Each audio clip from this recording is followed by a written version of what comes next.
जनूबी चीन का समंदर रात रेडार स्क्रीन पर दो निशान तेजी से करीब आते हुए रफ्तार 12,000 किलोमीटर फी घंटा, फासला 50 फीट, 20 फीट, 10 फीट। एक तरफ अमरीकी F-35, दूसरी जानिब चीनी J-20। दोनों पायलट एक दूसरे को साफ देख सकते थे। सिर्फ एक गलत हरकत और तारीख का रुख बदल सकता था।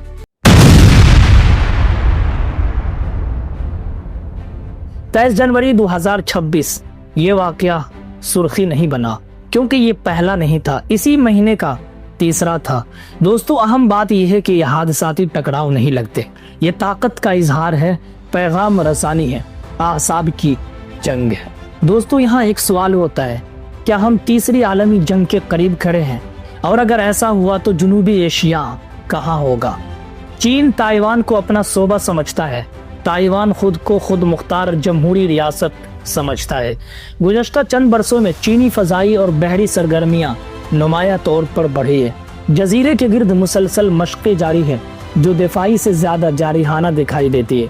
लेकिन ये सिर्फ जोग्राफिया का मामला नहीं, दुनिया की जदीद सेमीकंडक्टर चिप्स का बड़ा हिस्सा ताइवान में तैयार होता है।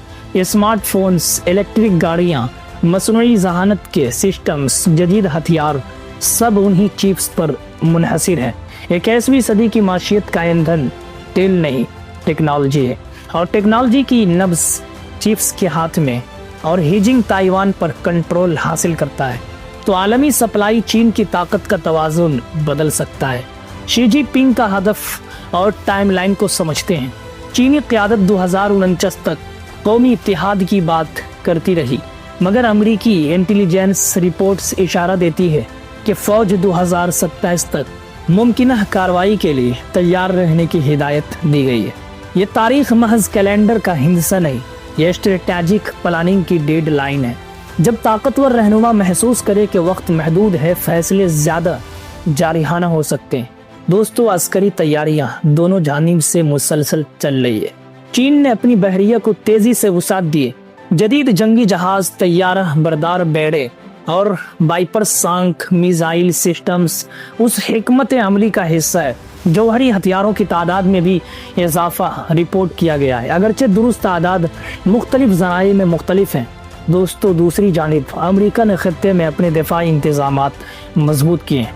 फिलिपाइन में नए अड्डे, जापान के साथ ताउन और ताइवान को अरबों डॉलर के दिफाई मुआहदे। ये बराह रास्त जंग नहीं मगर तैयारी मुकम्मल रफ्तार से जारी है। एक बड़ा सवाल है, क्या अमेरिका मुदाखलत करेगा? वाशिंगटन के पॉलिसी स्ट्रेटेजी की बहाम रही है। वाज़ेह वादा भी नहीं मगर मुकम्मल इनकार भी नहीं किया जा सकता। दोस्तों, अमेरिकी क़यादत बारहा कह चुकी है कि ताइवान पर हमला नाकाबिल कबूल होगा, मगर अंदरून मुल्क राय आम्मा मुनक़सिम हो चुकी है। फैसला सिर्फ अस्करी नहीं, सियासी भी होगा। दिफा किया जाए तो दो एटमी ताकतों का बराह रास्त तसादुम होगा। पसपाई इख्तियार की जाए तो आलमी साख मुतासिर होगी। दोस्तों, पाकिस्तान और चीन के ताल्लुकात बड़े गहरे और तवील मुद्दती हैं। CPEC के तहत बड़े पैमाने पर सरमायाकारी हो चुकी है। ग्वादर बंदरगाह और ज़मीनी राहदारी बीजिंग के लिए स्ट्रेटेजिक अहमियत रखते हैं। अगर वाशिंगटन और बीजिंग आमने सामने आते हैं तो इस्लामाबाद पर भी दबाव बढ़ेगा। चीन के साथ खड़े रहें तो मुमकिन माशी पाबंदियां बढ़ेगी। फासला इख्तियार करें तो तवील मुद्दती स्ट्रेटेजिक शराकत मुतासिर होगी। ये सादा इंतखाब नहीं होगा। भारत की पेचीदा पोजीशन भी है। भारत अमेरिका, जापान और ऑस्ट्रेलिया के साथ क्वाड का हिस्सा है। साथ ही रूस के साथ दिफाई ताल्लुकात भी बरकरार है। चीन के साथ सरहदी कशीदगी पहले से मौजूद है।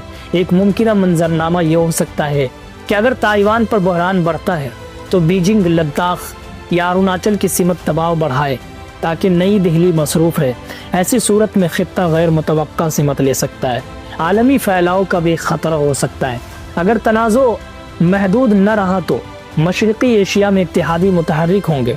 नेटो दबाव में आएगा। रूस अपने स्ट्रेटेजिक मफाद देखेगा। कोरियाई जजीरा नुमा दोबारा कशीदा हो सकता है। तारीख गवाह है कि बड़ी जंगें अक्सर इलाकाई बहरान से शुरू होकर आलमी तसादुम में बदल जाती है। दोस्तों, यहाँ जौहरी पहलू को भी समझते हैं। चीन, अमेरिका और रूस दुनिया के सबसे बड़े जौहरी ज़खायर रखते हैं।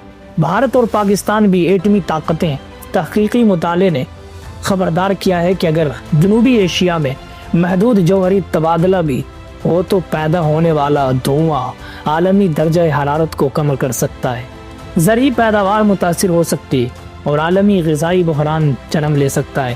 یعنی مسئلہ صرف سرحدی نہیں، سیاروی ہے۔ وقت کا دباؤ بھی تھوڑا تیز چل رہا ہے۔ 2027 فوجی طیارہ کی ڈیڈ لائن کی بات، 2028 امریکی انتخابات، چینی قیادت کے طویل المدتی اہداف، جب سیاسی کیلنڈر اور فوجی منصوبہ بندی ایک دوسرے سے ٹکرا جائیں، خطرات بڑھ جاتے۔ کیا جنگ ناگزیر ہے؟ ابھی نہیں، مگر خطرات کی شدت بڑھ رہی ہے۔ اعتماد کی کمی چل رہی ہے، عسکری سرگرمیوں میں اضافہ ہوتا جا رہا ہے اور قوم پرستانہ بیانیے میں صورتحال کو نازک بناتے ہیں۔ سفارتکاری کے دروازے بند نہیں ہوئے مگر کھلے بھی مکمل نہیں۔ دوستو، ایسی حالت میں ہم کیا کر سکتے ہیں؟ ہمیں باخبر رہنا چاہیے، ہمیں سوال اٹھانا چاہیے۔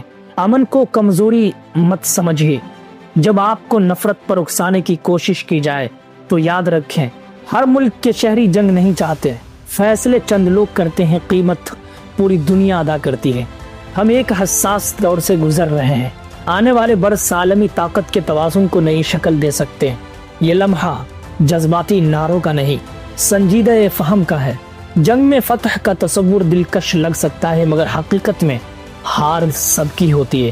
یہ دنیا ہماری مشترکہ میراث ہے، اسے بچانا بھی مشترکہ ذمہ داری ہے۔ تو مجھے امید ہے کہ ویڈیو آپ کو ضرور پسند آئی ہوگی۔ ملتے ہیں اب اگلی ویڈیو میں، تب تک کے لیے الوداع۔